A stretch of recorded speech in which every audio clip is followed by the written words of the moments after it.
Alors, Anaëlle, vous avez 2 enfants. Quel âge ont vos enfants? Alors, j'ai un aîné qui s'appelle Kéo, qui a 3 ans et demi. Bonjour Kéo.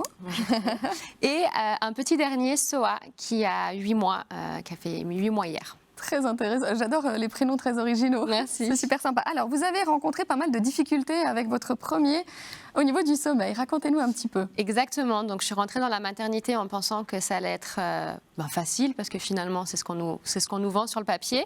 Et je me suis jamais vraiment posé la question sur le sommeil. Et je suis vraiment rentrée dans le vif du sujet en réalisant que pendant les 7 premiers mois de vie de mon aîné, il se réveillait non-stop, quoi. C'était soit toutes les heures et demie, soit c'était à la fin toutes les 15 minutes, autant en journée que la nuit était très compliquée. Et pourtant, il n'avait pas faim. Il a vite arrêté ses biberons ou l'allaitement la nuit. Ouais. Et donc, du coup, voilà, ça a été un long parcours et un long combat pour lui apprendre à dormir.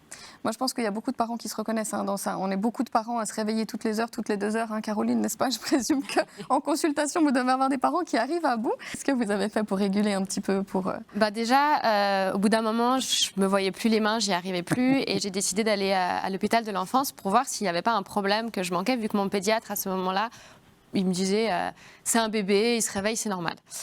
Donc voilà, j'ai été à l'hôpital de l'enfance, ils me l'ont gardé 3 nuits. Déjà 3 nuits pour que moi, je puisse dormir. Et franchement, c'était une chance incroyable parce qu'on n'a pas l'aide autour et donc on n'avait pas d'option pour pouvoir reprendre de l'énergie. Et puis, moi, j'avais besoin d'être sûre qu'il n'y avait pas une cause derrière, que je loupais quelque chose.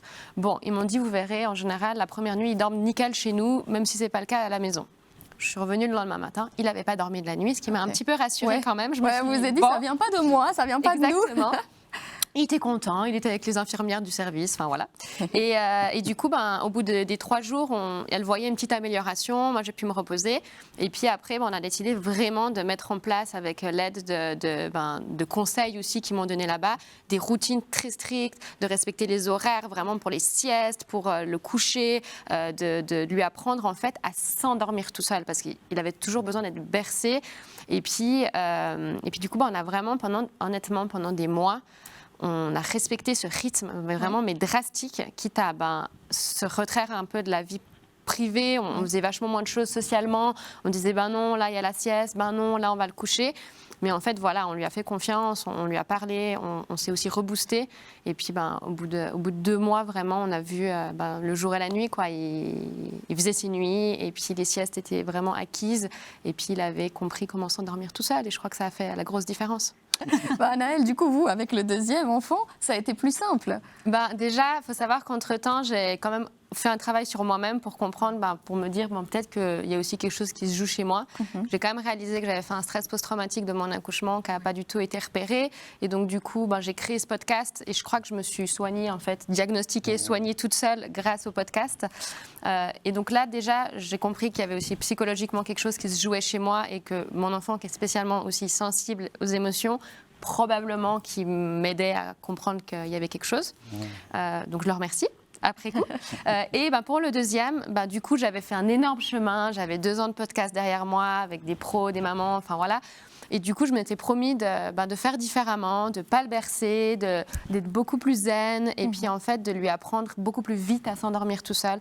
Et du coup, on a fait ça. On l'a posé beaucoup plus tôt tout seul, en fait. On le câlinait, on le posait dans son lit et on lui faisait confiance. Et puis, il a fait ses nuits un peu avant 2 mois. Ouais. Wow. Et puis, il n'a pas eu de chance. Ouais, je sais, mais alors, je tiens à dire qu'on peut me détester, mais j'ai vraiment souffert pour le premier. Donc, Qu'est-ce que ça sera le 3e alors? Non, alors il n'y aura pas de 3e, merci.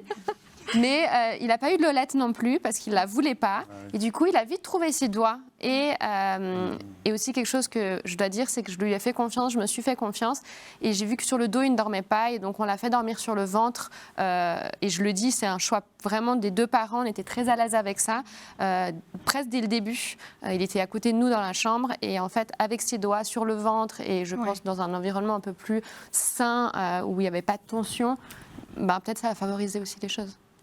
Anaëlle, est-ce que vous nous dites un petit mot sur ce podcast pour les mamas? Avec plaisir. Alors, c'est pas que pour les mamans. Il s'appelle Pépite Mama, mais c'est pour les parents. C'est sur la maternité et la parentalité. J'accueille des mamans qui viennent témoigner sur leur histoire, sur des sujets variés. J'ai aussi eu des papas qui sont venus faire une table ronde et qui ont discuté entre papas. Et j'ai des professionnels qui viennent sur des sujets qui peuvent aider dans la parentalité de toutes sortes. Et puis, on retrouve le podcast sur Instagram, Pépite Mama, Spotify, iTunes. Et voilà.